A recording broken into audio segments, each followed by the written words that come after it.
मोडी भाषा भाषा भाषा म्हणतात. So Modi is not a language, Modi is a script. Okay. So भाषा आणि स्क्रिप्ट यातला जो फरक आहे तो समजून घेतला पाहिजे. इतिहासाचं एक संशोधन मंदिर उभारणीचं काम चालू आहे आणि विच इज एंडलेस. ज्याला म्हणजे ते मंदिर पूर्ण नाही होणार आहे कधी बांधून. सो मला असं वाटतं की मी त्यातल्या काही विटा मी रचल्या. माझं लाईफ असं अपडाऊन अपडाऊन अपडाऊन चालू होतं.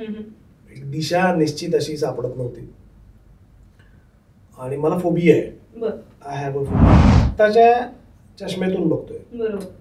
त्या काळामध्ये खूप गोष्टी इझी होत्या. म्हणजे ते नॉर्मल लाईफ जगत होते तुमच्या आमच्यासारखं. तुम्ही 300 वर्षांनी आत्ताचा चष्मा लावून बघताय.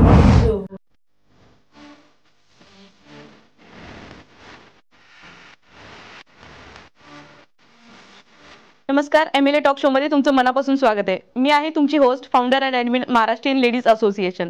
फेसबुकवर सर्च करा महाराष्ट्रीयन लेडीज असोसिएशन आणि लगेच जॉईन करा. आजचा वेगळा विषय, खूपच वेगळा आणि तुम्हाला खूप इंटरेस्ट येणार आहे यामध्ये. इतिहासची जाण ठेवली तर भविष्य घडण्याची ताकद असते. आज आपल्याकडे आहेत प्रसिद्ध इतिहासकार जे 9 वर्षापासून या फील्डमध्ये आहेत. सर नमस्कार, तुमचं या टॉक शो मध्ये तुमचं मनापासून स्वागत आहे. धन्यवाद. राज सर इतिहास संशोधक आहेत आणि मोडी लिपिक एक्सपर्ट आहेत. सर हा खूप अवघड विषय माझ्यासाठी आणि आमच्या दर्शकांसाठी आणि खूप इंटरेस्टिंग विषय आहे की इतिहासाबद्दल प्रत्येकाला माहिती पाहिजे आणि ती पण ओरिजिनल पाहिजे. असं नाही की पिक्चरमध्ये वेगळं दाखवलं जाते किंवा काही गोष्टी दाखवल्या जातात. सो आम्हाला आज तुमच्याकडनं ओरिजिनल माहिती हवी आहे सगळ्या गोष्टीची. तर सुरुवात करूया सर. तुम्हाला ह्या गोष्टीची किंवा इतिहासामध्ये जायची का अशी आवश्यकता वाटली की आणि इंटरेस्ट कसा निर्माण झाला? माझं ग्रॅज्युएशन 1998चं कम्प्लीट आहे. ओके. SP कॉलेजमधून. ओके. राज्यशास्त्र हा विषय घेऊन. खरं तर मला इतिहास लहानपणापासून आवडतो. इतिहासात जास्त मार्क्स पडायचे, पण असं कधी वाटलं नव्हतं की आपण करिअर याच्यात करणार आहोत. सो आणि कॉलेजमध्ये पण मला स्पेशल सब्जेक्ट घ्यायचा होता, पण मित्रांच्या सांगण्यावरून नाही आपण सगळे एकाच स्ट्रीम मध्ये जाऊयात. सो पॉलिटिकल सायन्स घेतला आणि पुढे मग बरीच वर्ष मी अनेक गोष्टी केल्या. म्हणजे जॉब केला, व्यवसाय केला. जॉब केल्यावर असं लक्षात आलं की आपल्याकडे बऱ्यापैकी टॅलेंट आहे आणि आपण जिथे जिथे जॉब करतोय त्यांना आपण चांगला फायदा देतोय मिळून. पण एका सर्टन लिमिट नंतर म्हणजे those people become professional. So मी म्हटलं नाही, आता आजपासून जॉब नाही करायचं. सो मग व्यवसाय केला. व्यवसायात लॉस झाला कारण पिंड व्यवसायाचा नाहीये. सो व्यवसायात लॉस झाला. मग काय करायचं? म्हणजे एक टाइम असा होता की जॉब तर करायचा नाहीये, स्वतःचा व्यवसाय म्हणजे माझं टूर्स अँड ट्रॅव्हल्स होतं, त्यात लॉस झाला. मग मी म्हणजे खरं सांगू का नको पण ठीक आहे, मी लिटरली उदबत्ती आणि अत्तर विकली आहेत लोकांच्या घरी जाऊन. असं नाही की मला काही त्याची फार अगदी गरज पडली होती, पण घरात रिकामं बसायचं नाही. काहीतरी केलं पाहिजे ना क्रिएटिव्ह. तसं बसलो असतं तरी काही प्रॉब्लेम नव्हता, पण काहीतरी क्रिएटिव्ह गोष्ट केली पाहिजे किंवा आपल्या स्वतःच्या मेंदू सतत कामात राहायला पाहिजे. म्हणून मी ते पण केलं, पण कुठे काही ते वर्कआउट होत नव्हतं. 2014ला आय वॉज ऑपरेटेड. माझं एक मेजर ऑपरेशन झालं होतं इंटेस्टाईनचं.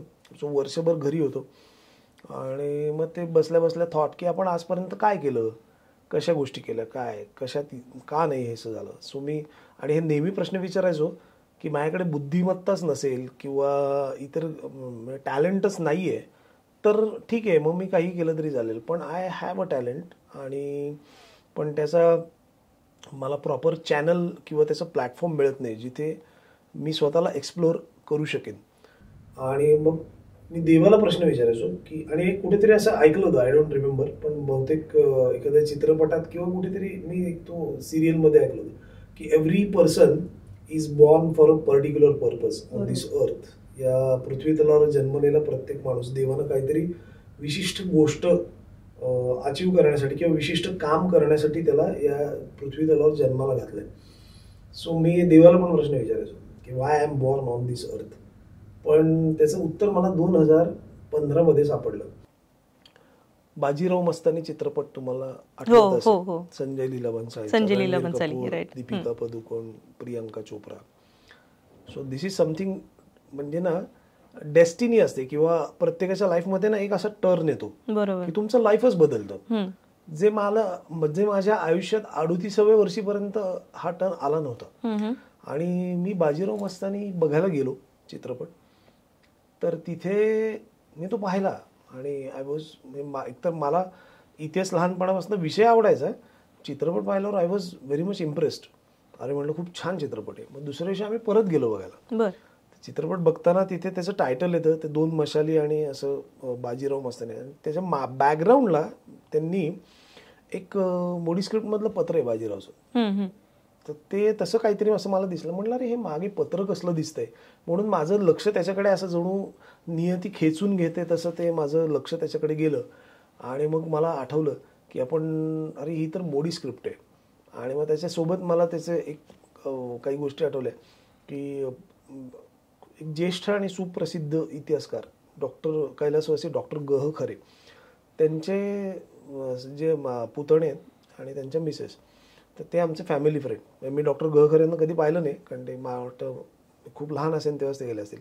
तर त्यांचं आणि आमचं काही कारणामुळे गेली 20-25 वर्ष फॅमिली फ्रेंड आहे त्यांच्या घरातले लोक.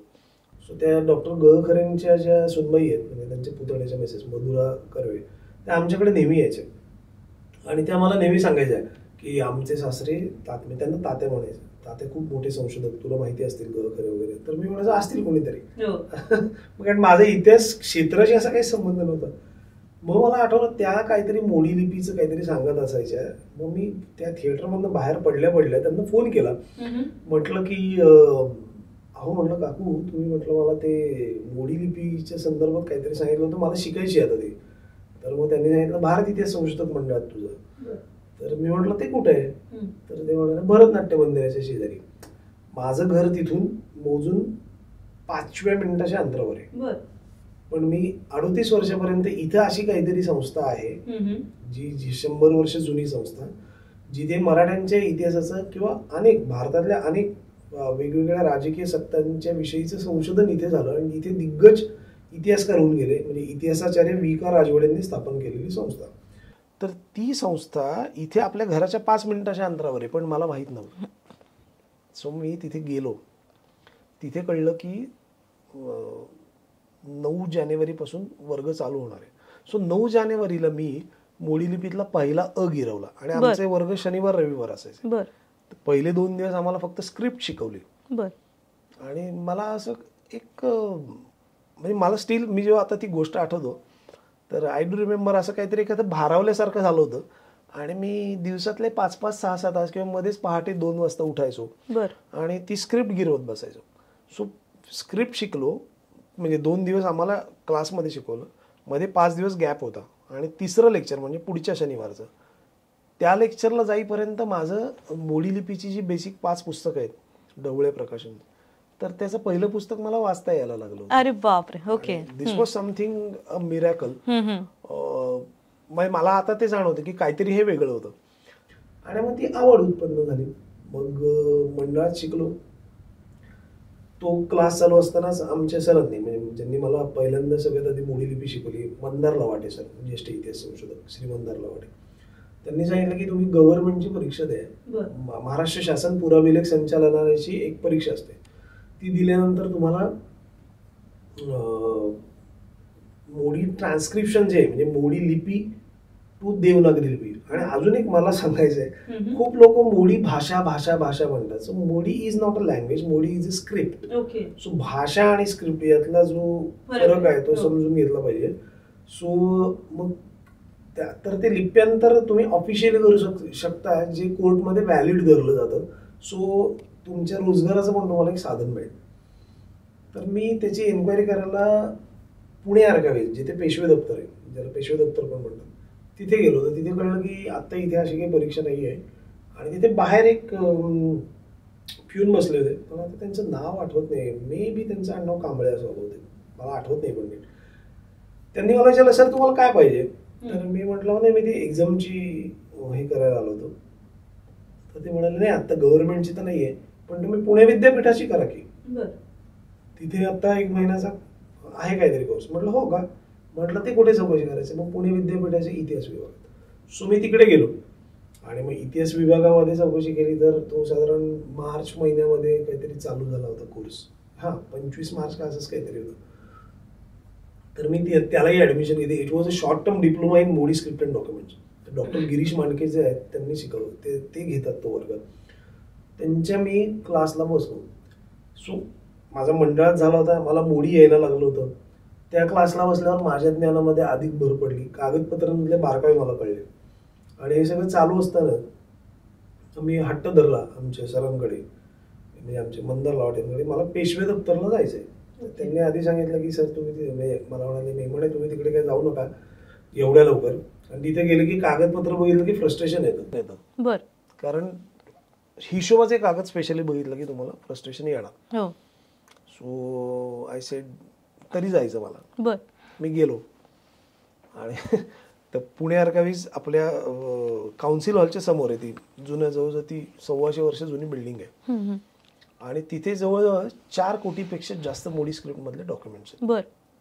जे मराठा कालखंडाशी संबंधित आहेत. पण ते सगळ्यांसाठी अवेलेबल असतात? नाही, ते तुम्हाला researcher, you should go there as a researcher. तुम्हाला सगळ्यात पहिली गोष्ट म्हणजे मोडी नीट यायला पाहिजे. बर.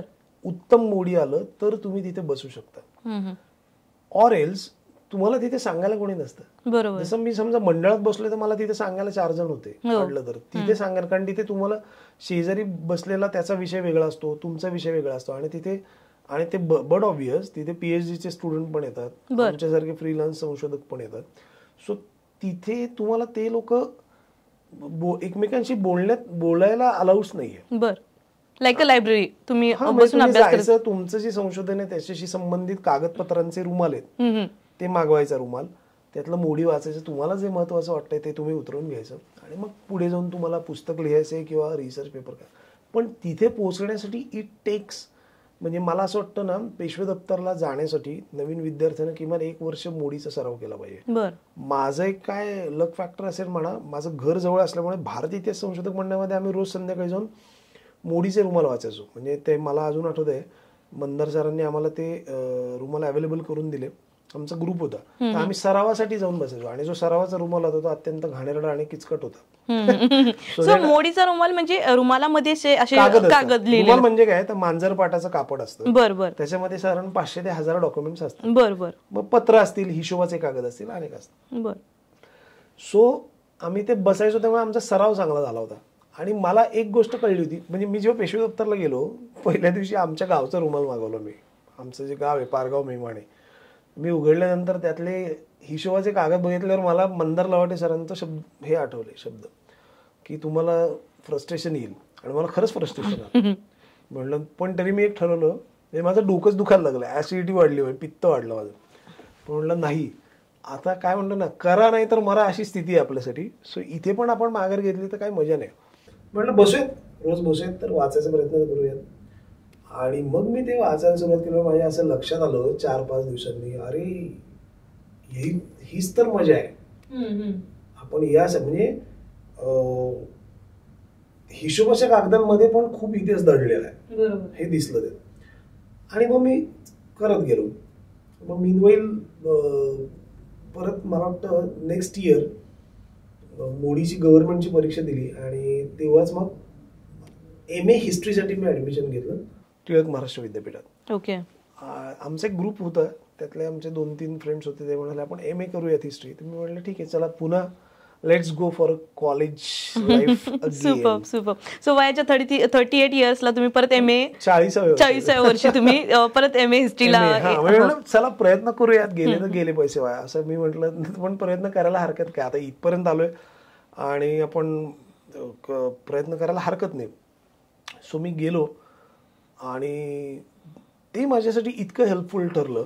म्हणजे ना, मला असं लक्षात येत आहे की आमचा जो सिलेबस होता त्याच्यामध्ये एक सब्जेक्ट होता, social economy history of Marathas, म्हणजे मराठ्यांचा सामाजिक आर्थिक इतिहास. आणि जेव्हा मी ते फर्स्ट टर्म कम्प्लीट झालं, आय रिअलाइज दॅट अरे मी हे रोज वाचतोय माझ्या ह्याच्यात, पण काही ठिकाणी मला काही गोष्टी लक्षात येत नव्हत्या, कारण मला ती मराठ्यांची प्रशासकीय व्यवस्था माहिती नव्हती. MA केल्यामुळे, MA ला कसं असतं, तुम्ही परीक्षा देता ना प्रत्येक टर्मला, तुम्हाला असाइनमेंट्स आहेत, असाइनमेंट्स लिहायला लागतात. एक्झाम असेल तर यू हॅव टू गो, म्हणजे you have to prepare yourself for that. तुम्ही प्रिपरेशन करता. सो समोर एक टार्गेट असतं की या दिवशी पेपर द्यायचा आहे मला. सो त्यामुळे माझा अभ्यास चांगला झाला, म्हणजे मी with distinction I am passed. आणि मग तर ते मला खूप हेल्पफुल ठरलं. तिथे रिसर्च मेथडॉलॉजी हा पण एक होता एका टर्मला आम्हाला, म्हणजे इतिहास संशोधन पद्धती. सो शास्त्रशुद्ध इतिहास संशोधन कसं केलं पाहिजे, ते पुरावे कसे तपासले पाहिजे, प्राथमिक साधनं काय, दुय्यम साधनं काय, सो अशा अनेक गोष्टी शिकायला मिळाल्या आणि त्याची परिणिती अशी झाली की 2019ला मग माझं पहिलं पुस्तक आलं. बर. सो इतिहास संशोधक करता आपण जाणारच आहेत, पण तुम्ही आता पण 6 पुस्तकं पब्लिश केली आहेत. खूप म्हणजे खूप मोठी अचिव्हमेंट आहे आणि ती पण इतिहासावरती. सो आता पण सांगू शकता का तुम्ही की इतिहास संशोधक म्हणजे नेमकं काय, की मागची पूर्ण हिस्ट्री तुम्ही पाहताय. आता ऑब्व्हियसली तुम्ही भरपूर स्टडी केली आहे, मोडी लिपीमधनं ट्रान्स्क्रिप्शन करताय. सो ह्याबद्दल थोडंसं डिटेलमध्ये सांगा. संशोधन काय आहे, मी म्हटलं जसं वि का राजवाड्यांपासून ते अगदी म्हणजे मी 2015मध्ये आलो, मी तोपर्यंत विचार करेन की तोपर्यंत अनेक लोकांनी खूप मोठं संशोधन केलेलं आहे. त्यांच्यामुळे आम्ही अगदी यकश्चित आहोत, त्यात काही हे नाही. फक्त आय एम सॅटिस्फाईड की I am on that path. मी त्या मार्गावर आहे आणि मी योग्य मार्गावर चाललोय. संशोधन कशाला म्हणावं की तुम्ही नवीन, म्हणजे मी जर म्हणेन ना, मी जर इतिहासकार आहे किंवा मी इतिहास अभ्यासक आहे, इतिहास संशोधक आहे, तर ते मी कधी म्हणू शकतो, असं माझं मत आहे. इतर याविषयी लोकांची इतर मतं वेगळी असू, मी इतिहासाला काय देतोय नवीन, बरोबर, हा थॉट एक होता डोक्यात की मी नवीन भर टाकली पाहिजे ना इतिहासामध्ये. सो म्हणजे right now I am proud of myself की पेशवेकालीन जेजुरी या पुस्तकापासून माझी सुरुवात झाली. पेशवेकालीन जेजुरी, पेशवेकालीन पंढरपूर, मोडी कागदपत्रांमधील दावडी निमगाव, देवगिरीची लढाई 1763, महाराजांचे गडदुर्ग खंड 1 आणि आता नुकतंच माझं प्रकाशित झालेलं मराठ्यांचे आरमार्द धुळप्स एरा. या 6 पुस्तकांमध्ये 90% जास्त जो मजकूर आहे तो अनपब्लिश्ड होता याच्या.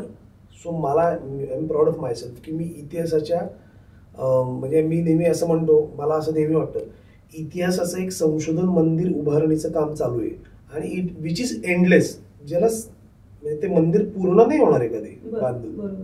सो मला असं वाटतं की मी त्यातल्या काही विटा मी रचल्या, त्याचं मला समाधान आहे. सो संशोधन म्हणजे तुम्ही नवीन काहीतरी इतिहासाला देणं गरजेचं आहे. तुम्ही कुठलंही, म्हणजे मी आता मराठा कालखंडावर काम करतोय म्हणून मी मोडी लिपीतले डॉक्युमेंट्स तपासतो. मग प्राचीन इतिहासावर असेल किंवा तुम्ही आता काही आधीचं संशोधन झालं असेल, कुठलंही प्राचीन मधलं असो, मध्ययुगीन असो किंवा आधुनिक मधलं, त्यामध्ये तुम्ही नवीन भर काय टाकताय किंवा आधीचं संशोधन झालंय त्याला एखादा नवा अँगल तुम्हाला सापडलाय का, जो आजपर्यंत कोणी नाही केला, त्या अनुषंगानं तुम्ही मांडणी करताय का, हे पण महत्वाचं आहे तितकंच. नाहीतर काय होतं, पी हळद हो गोरी असं नसतं. इतिहास इज नॉट लाईक दॅट. कारण ते आजकाल चाललंय, बरोबर, सोशल मीडियावर सगळेच इतिहास करतात. ओके. सो असं एखादं उदाहरण तुम्ही आमच्यासोबत शेअर करू शकता का, की तुम्ही एखादं संशोधन केलंय, म्हणजे सगळ्यात पहिल्यांदा जे संशोधन केलं त्याच्याबद्दल सांगू शकाल? सगळ्यात तर मी आधी माझा रिसर्च पेपर पहिला मांडला की पारगाव मेवाण्याचा इतिहास. तो मी एक त्याचा रिसर्च पेपर भारत इतिहास संशोधक मंडळात मांडला आणि मोडी कागदपत्रांमधला, म्हणजे त्यातलं सामाजिक काय काय घटना घडल्या, काय काय ते तर त्या मांडल्या. त्याच्यानंतर मला एक अनपब्लिश पत्र सापडलं होतं 2018 साली. छत्रपती शिवाजी महाराजांचं पत्र होतं ते. मी I am lucky for that. म्हणजे मला एक आहे, मी एकनिष्ठ माझ्या मोडी लिपीशी आहे आणि इतिहासाशी आहे.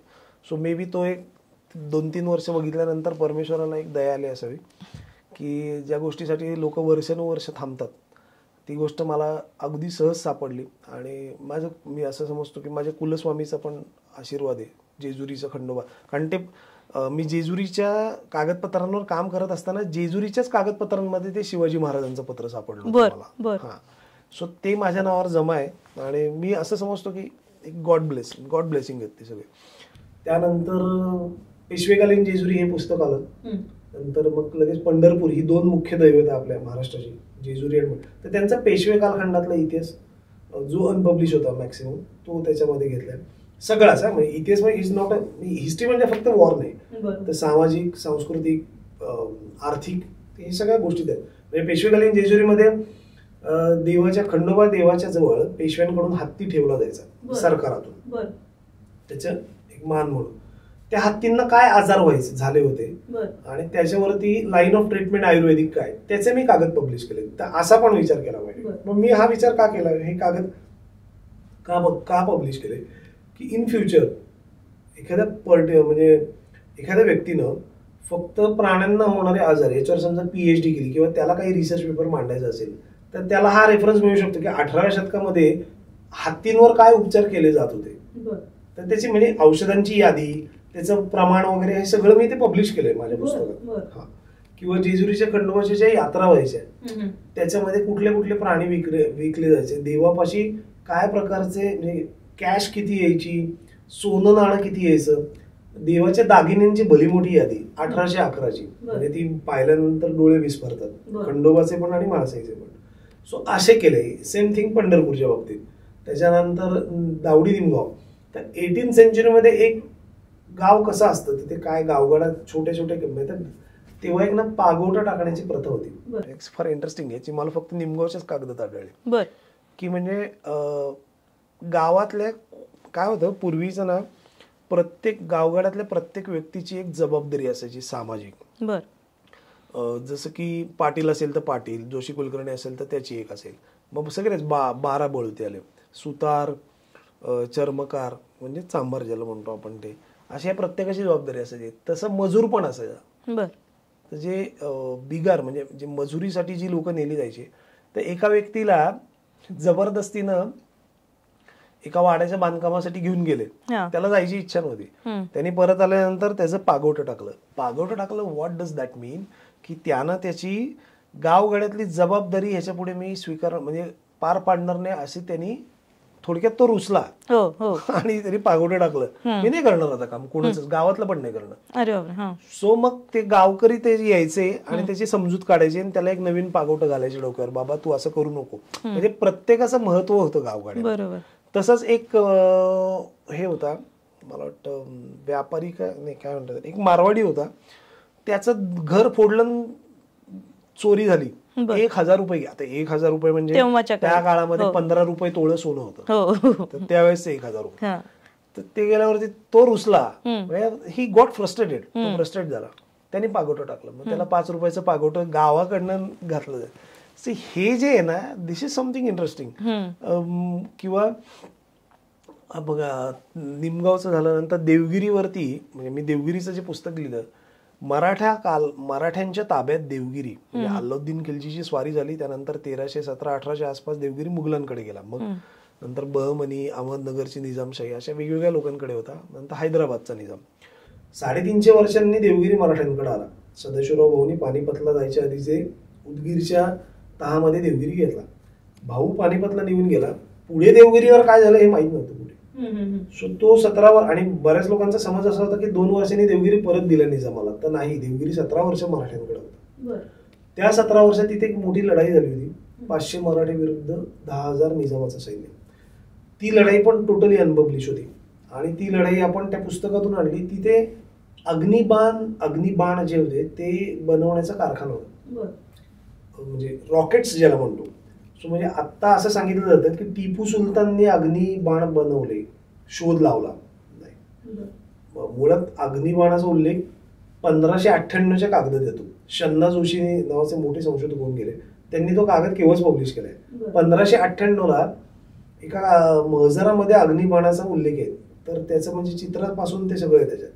सो 1598ला जर असेल तर डेफिनेटली मराठी वापरत होते ती गोष्ट. आणि 1766च्या कागदामध्ये मला तो बाण बनवायचे कसा, त्याच्यासाठी दारू किती वापरायचे, सोरा कसा वापरायचे, त्याचं प्रमाणासकट मला पूर्ण ते कागद मी पब्लिश केले की 1766ला टिपू सुलतानच्या अनेक वर्ष आधी मराठे ते बनवत होते बाण. So this is what the research is. तुम्ही काय देताय. एकतर पहिलं काय होतं माहिती का, आजकाल तर कोणाला काय, मला ना असं वाटतं की ना इतिहास हा खूप स्वस्त झालाय आता सोशल मीडियामुळे.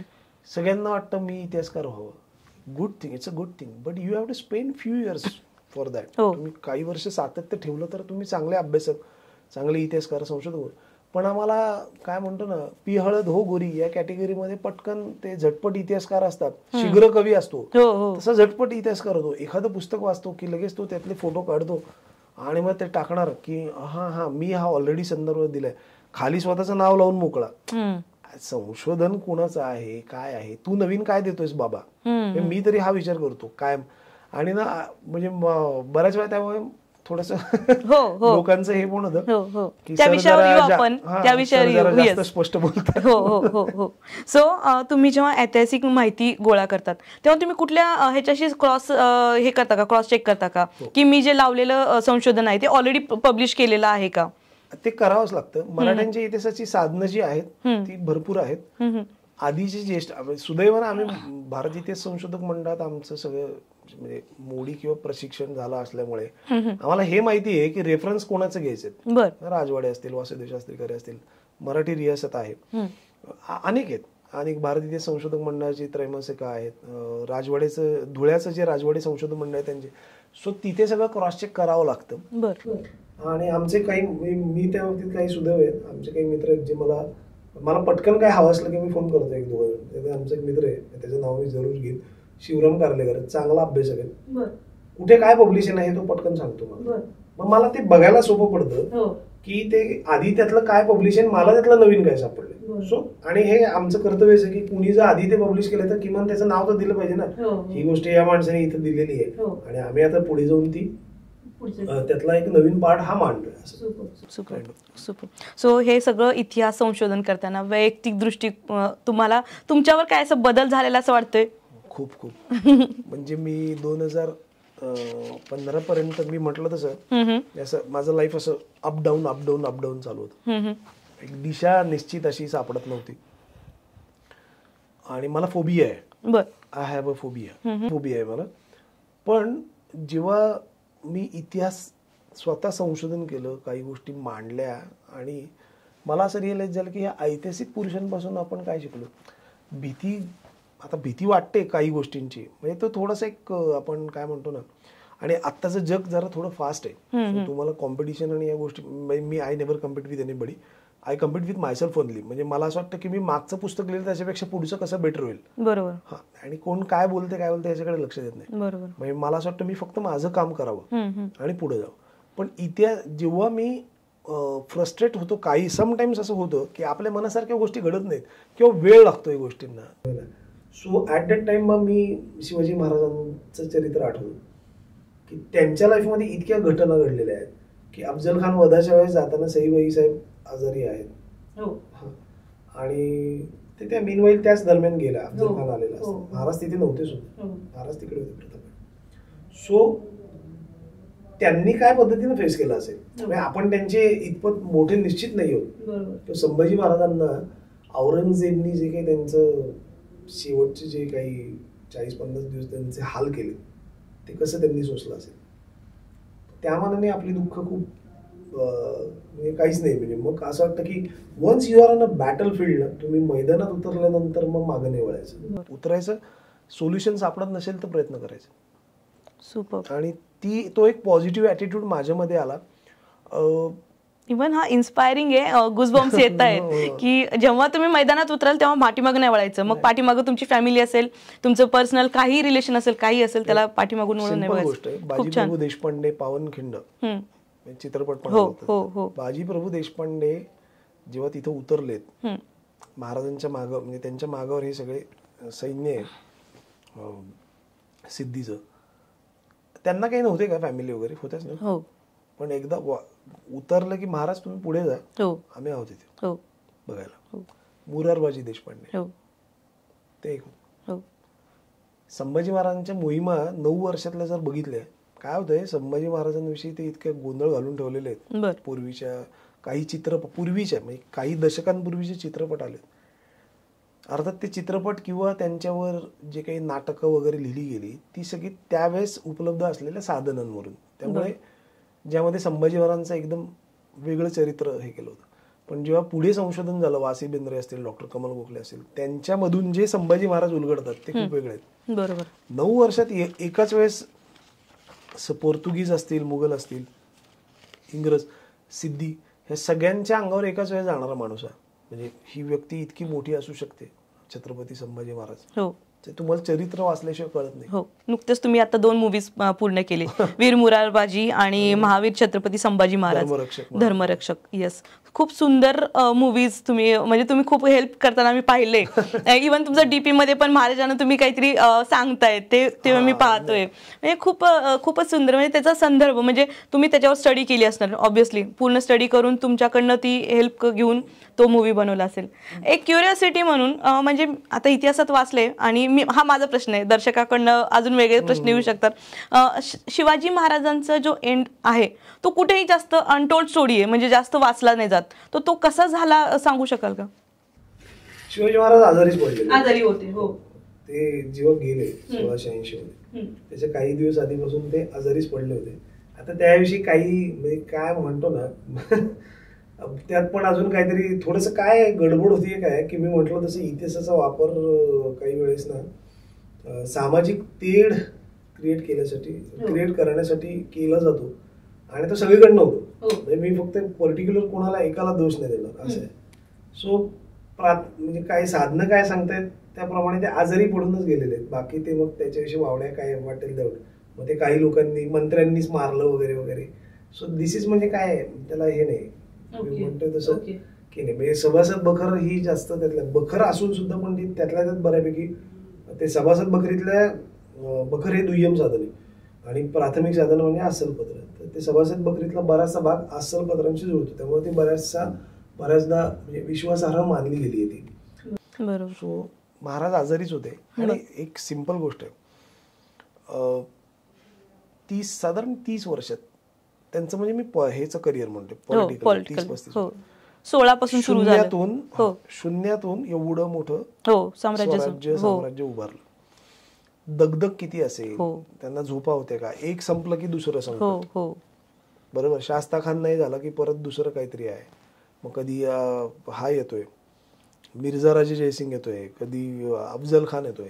सो एवढी दगदग, एवढं सगळं हे. नंतर कर्नाटक मोहिमेवरनं आल्यानंतर महाराज आजारीच पडले होते. दक्षिण दिग्विजय झालं म्हणतो, कर्नाटक नाही दक्षिण दिग्विजय. ओके.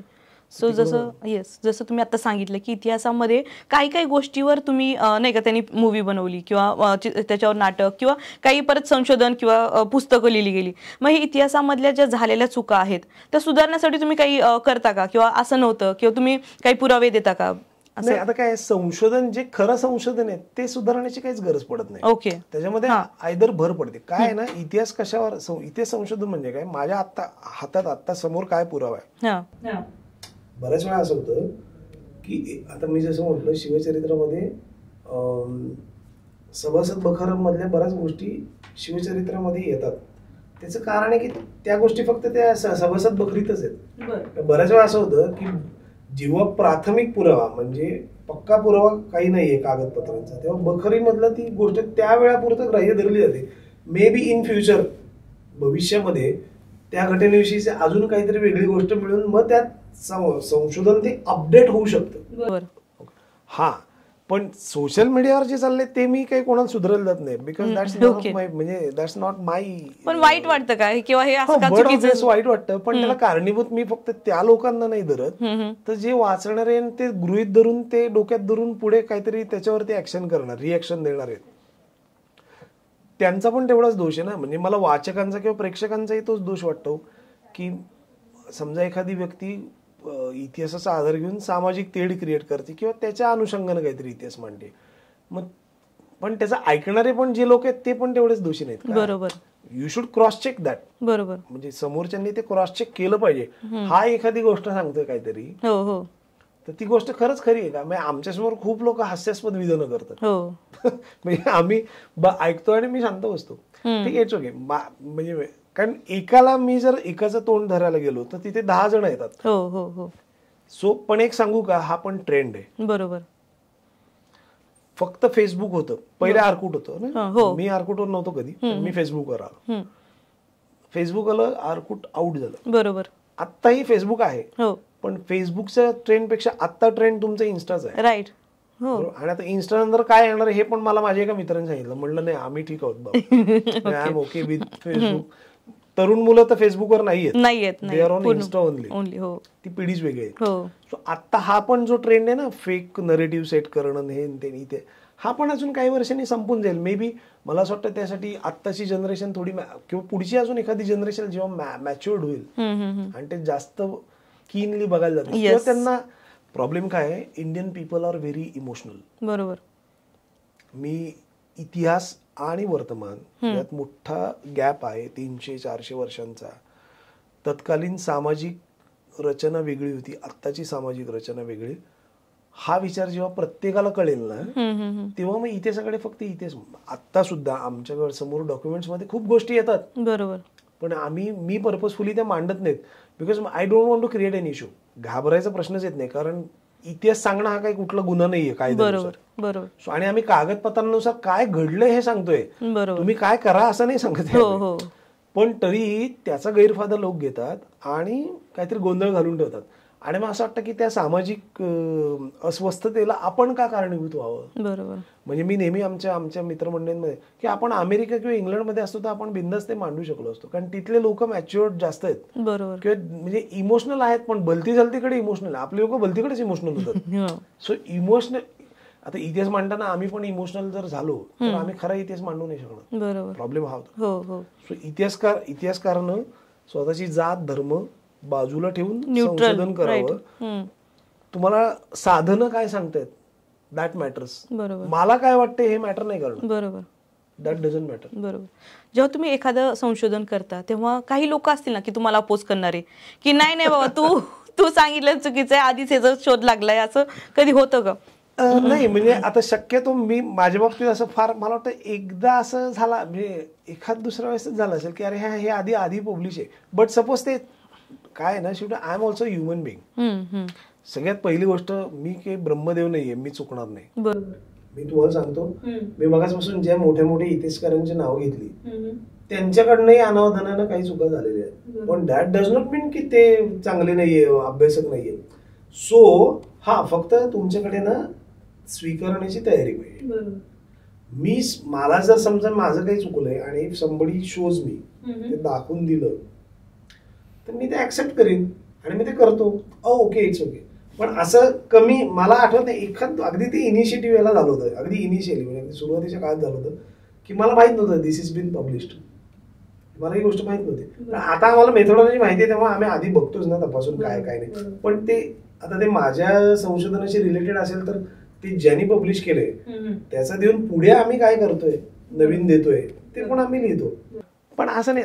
मला अपोज वेगळ्या कारणासाठी होतो कारण मी जरा जास्त स्पष्ट बोलतो आणि माझा स्पीड जास्त आहे कामाचा. बरोबर. म्हणजे मी तुम्हाला शिकण्यापासूनच स्पीड आहे तुमचा. की बाजीराव मस्तानीमध्ये एक तो संवाद आहे, अर्थात तो डायलॉग आहे. म्हणजे हेही सांगतो की बाजीराव मस्तानी पिक्चर आणि प्रत्यक्ष बाजीरावाचं चरित्र याच्यात खूप फरक आहे. म्हणजे त्यांनी लिबर्टी कायच्या काही घेतलेली. त्यामुळे जेव्हा मी प्रत्यक्ष बाजीराव आणि ते सगळं अभ्यास केल्यानंतर माझ्या लक्षात अरे नाही हे प्रत्यक्ष इतिहास बाजीराव त्याच्या काही पटीने पडतो. पण तरी सिनेमा म्हणून तो चांगला होता. सिनेमामध्ये तर एक डायलॉग आहे, चीते की चाल बाज की नजर और बाजीराव की तलवार पर संदेह नहीं करते. तर मी एकदा असंच गमतीनं टाकलं होतं, एक नवीन रिसर्च पब्लिश केला. मी ना काय होतं ना, तुम्ही वन्स यू बिकम फेमस और once you prove yourself, so there are lots of people तुमचे, म्हणजे मी त्यांना असं म्हणतो अतिहितचिंतक असतात. म्हणजे हितचिंतक वेगळे आणि अतिहितचिंतक म्हणजे ते तुम्हाला त्यांना सहनच होत नाही तुम्ही काय असे नुसते अस्वस्थ होतं.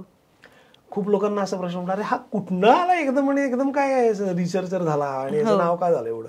सो मी त्याकडे लक्ष नाही दे. सुरुवातीला मला थोडं हे वाईट वाटायचं की अरे असं का होतंय, म्हणजे वाय पीपल आर. मग माझ्या लक्षात आलं अरे इट्स ओके, हे होणार, कारण तुम्ही एक पायऱ्यावर चढल्यानंतर तुम्हाला शत्रू जास्त क्रिएट होतात.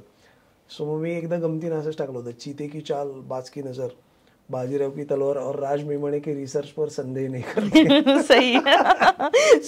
गंमत असं काही नाही, मी पण चुकू शकतो असं माझा काही दावा नाही, पण मी असं मुद्दाम टाकलं होतं. So I just wanted to see that की काय व्हॉट वॉज, म्हणजे काय what those people are react, how they are reacting. So आलीच मला एक रिॲक्शन लगेच स्टेटस बघून, हे असं चांगलं नाही, let me decide what I have to do. म्हटलं मी काय ना, मी म्हणजे जे लोक मला फेसबुकला अनेक वर्ष फॉलो करत आहेत ते आणि किंवा जे मला चांगलं ओळख, काही लोकांना असं मी समटाइम्स एकदम रूड वाटतो, कारण मी सदाशिव भेटत राहतो. वाण नाही तर गुण लागलेलं. माझा जन्म लहानपणापासून तिथे तो आमच्या सॉरी मी आता ऑन कॅमेरा सांगतो, सदाशिव पेठेतले लोक बदनाम आहेत फारच स्पष्ट बोलण्याबद्दल. पण तुम्हाला सांगू का, ते परवडतं. तुम्ही स्पष्ट बोललात तेवढ्या वेळापुरतं समोरच्याला राग येतो, पण माझ्या मनात काही नसतं. मी त्या बाबतीत मग मला असं लक्षात आलं की अरे हे लोक they are crossing their limit. मग मी लगेच एक मर्यादा आखून देतो, don't cross your limit. If I cross तर मग तुम्हाला मागत पडेल ती गोष्ट. अशा गोष्टी झाल्या, म्हणजे मला अगदी धमक्यांपासून सगळ्या गोष्टी मी फेस केलेल्या. I don't care of that. आम्हाला मेथडॉलॉजीमध्ये एक गोष्ट आहे की इतिहासकारांना कोणाच्याही दबावाखाली न येता शिकलोय आम्ही ही गोष्ट. तुम्ही तुमची गोष्ट मांडायची. आणि माझा आग्रह नाही, म्हणजे मी आता तुम्हाला एखादी गोष्ट सांगितली, तुम्हाला पटेल असं नाही ना, माझा आग्रह थोडीच तुम्हाला पटली पाहिजे. तुम्ही त्याच्यावर वेगळं मत व्यक्त करा, तुमचं एक मत आहे, आणि तेव्हा मी पण ऑब्जेक्शन घ्यायचं काय कारण. मी म्हणतोय तेच खरं असं म्हटल्यानंतर गडबड. बरोबर. असं म्हटल्यावर गडबड होते. सो अशा पद्धतीने चालू असतं. येस. सो तुमच्या 6 पुस्तकांवर तर आपण बोलणारच आहे, पण आमचा ग्रुप लेडीज असोसिएशन आहे, लेडीजचा ग्रुप आहे. सो महिलांसाठी कुठले पुस्तक वाचले पाहिजेत? महिलांसाठी आत्ता ऍक्च्युअली ती पुस्तकं मार्केटमध्ये अवेलेबल नाहीत, पण मी तुम्हाला त्याचे काही PDF वगैरे देऊ शकतो. बरं. जे 18व्या शतकातील महिलांचं जीवन कसं होतं, 17व्या आणि 18व्या, तो एक थिसिस आहे. त्याच्यावर नंतर आधारित ते, मला काय बरं त्यांचं नाव, मी नाव विसरलो. त्याच्यामध्ये शिवकालीन स्त्री जीवन आणि पेशवेकालीन स्त्री जीवन अशी 2 पुस्तकं आहेत. बरं. ती जरूर वाचावीत. त्यामध्ये केवळ राजघराण्यातल्या स्त्रियांविषयी नाही, तर सर्वसामान्य महिलांविषयी पण माहिती खूप आहे. बरोबर. सो मला असं वाटतं की आत्ताच्या महिला तर म्हणजे मला असं वाटतं ते पुरुषांपेक्षा जास्त पुढे. I think if I am not mistaken, मला तुम्ही म्हणजे मी बोलतो, तुम्ही प्लीज करेक्ट करा जर माझं चुकत नसेल तर. मी मध्यंतरी असं ऐकलं होतं की आत्ता हळूहळू असं ट्रेंड सुरू झालाय, मला माहित नाही खरं खोटं, की आता जे पूर्वी पुरुष बाहेरच्या जबाबदाऱ्या सगळ्या घ्यायचे तसं आता महिला घेतातच आहेत. पण ऍट द सेम टाइम काही पुरुष मी असे बघितले ना की जे दे आर वर्किंग लाईक हाऊसवाईफ्स. हा ट्रेंड चालू झालाय. हा म्हणजे तो चांगला आहे. म्हणजे तो जर दोघांच्या स्वेच्छेने ती गोष्ट होत असेल तर इट्स अ गुड साईन. म्हणजे त्याला महिला पुरुषांच्या बरोबरीनं त्या आहेतच, ते वेगळं सांगायची गरज नाही. इथं महिला इक्वल पेक्षा जो पुरुषांचा युगो आहे की मी कमवून आणणार आणि मी सगळं करणार, तो बाजूला ठेवून तू कमवून आण, I am happy with your home, मी घरचं सगळं सांभाळतो. हे खूप बेस्ट थिंग. त्याच्याही आपण पुढे गेलोय मला असं वाटतं. आता पुरुषांनाही ते हळूहळू ती गोष्ट ऍक्सेप्ट व्हायला लागली. आणि खरं सांगायचं तर आता फॅमिलीमध्ये दोघं कमावणारे असतील तर ते जास्ती चांगलं असतं. बरोबर, ते तर आहेच फ्युचरच्या दृष्टीने. हो. सो इतिहास सुधारण्यासाठी तंत्रज्ञानाने काय काय बदल करायला पाहिजे? नाही, तंत्रज्ञान तर आता खूप छान आहे. म्हणजे आम्ही राजवाडे वगैरे यांच्या काळात त्यांनी एवढं काम केलंय, आमच्याकडे एवढ्या आधुनिक गोष्टी असून सुद्धा आम्ही त्यांच्या जवळपास पण नाही होत कुठे. म्हणजे आमच्याकडे विषय होतो कधी कधी की जर राजवाडे वासुदेव शास्त्री घरी आत्ताच्या काळात असते तर त्यांनी आम्हाला कामच शिल्लक ठेवलं नसतं. कारण आता तुमच्याकडे बघा, माझ्याकडे पुस्तक आहे, मी पटकन त्याचा फोटो काढणार, PDF बनवणार, मला जे पाहिजे ते पास ऑन करू शकतो, स्कॅन होतं सगळ्या गोष्टी. पूर्वी लोक हाताने उतरवायचे, आम्हाला आता कागदाचे झेरॉक्स मिळतात, त्या काळामध्ये यांना हाताने उतरून घ्यायला लागायचे. टेक्नॉलॉजी नव्हती, ओरिजिनल कागद छापता येत नव्हता. आम्ही वाटेल त्या गोष्टी करू शकतो. सो टेक्नॉलॉजीचा आम्हाला खूप मदत होते डेफिनेटली. आमचं बरंचसं काम रिसर्च मधला जो वेळ जास्तीचा जात होता तो टेक्नॉलॉजीमुळे कमी झालेला आहे. बरोबर. सो ऐतिहासिक मध्ये काय काय गैरसमज आहेत जे लोकांना आता कळलं पाहिजे की हे चुकीचं आहे? आणि आता असं नाही का, गैरसमज खूप असतील आपल्या ह्याच्यामध्ये. एक बेसिक सांगू का, इतिहासामध्ये चांगल्या गोष्टी घडलेल्या आहेत, वाईट पण आहेत. पण त्याची परिमाणं आपण आत्ताच्या चष्म्यातून बघतोय. बरोबर. त्या काळामध्ये खूप गोष्टी इझी होत्या, म्हणजे ते नॉर्मल लाईफ जगत होते तुमच्या आमच्यासारखं. तुम्ही 300 वर्षांनी आत्ताचा चष्मा लावून बघताय ना त्याच्याकडे. भारतातल्या लोकांना एक गोष्ट शिकली पाहिजे, हे घडून गेलेली गोष्ट आहे, त्याचा आत्ता कशाला कनेक्ट करताय तुम्ही. म्हणजे आत्ता तुम्ही बघा, एखाद्या व्यक्तीने अशी गोष्ट केलेली आहे इतिहासात की मग त्याचे वंशजांना सगळं बोलत बसतील किंवा ते कास्टिझमवर जातं, तुम्ही हे केलं. So this is ridiculous. म्हणजे ही गोष्ट. आणि दुसरं, इतिहासातल्या महापुरुषांकडे आपण काय कास्टची लेबल लावून बघणार आहोत का? जातीचं लेबल लावून बघितलं त्याला काय अर्थ नाही. तो डिफरन्स भारतीय समाज मनावर जोपर्यंत त्या बाबतीत ते प्रॅक्टिकल होत नाहीत ना, तोपर्यंत ते गोंधळ होणार येतात. आणि ते गृहीत धरू शकतो, त्याला काही इलाज नाही त्याला. मी म्हटलं आम्ही अमेरिकेत असतो, आम्ही असे खूप कागद माझ्याकडे असे गट्टेच आहेत जे मी पब्लिश केले तर हाहाकार होईल, पण तो नाही करू शकत. बरोबर. सो सामान्य माणसांनी किंवा आमच्यासारख्या समाजाने या इतिहास जपण्यासाठी काय योगदान दिलं पाहिजे?